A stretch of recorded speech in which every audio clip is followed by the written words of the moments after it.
याच्यासाठी तिरंगा यात्रा काढतोय, कारण का पाकिस्तानची सवय आहे, एक मारा तो बोलते हमको कहा मारा, आणि त्याला सपोर्ट करणारे काही लोक ते म्हणतात पाकिस्तानला काही झालं नाही.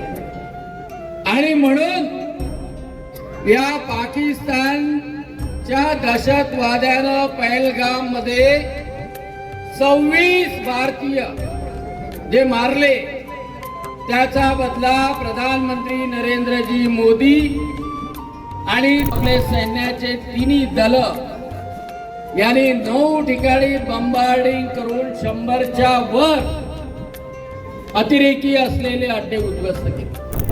आम्ही कोणावर आक्रमण करणार नाही, पण कोणी जर आम्हाला डोळे दाखवले, कोणी जर आम्हाला छेडलं तर आम्ही सोडणार नाही. ही ताकद दाखवण्यासाठी आजची तिरंगा रॅली आहे. पुरा भारत हमारा है आणि भारत मातेचा आम्हाला अभिमान आहे, एवढं सांगणारी आजची तिरंगा यात्रा आहे.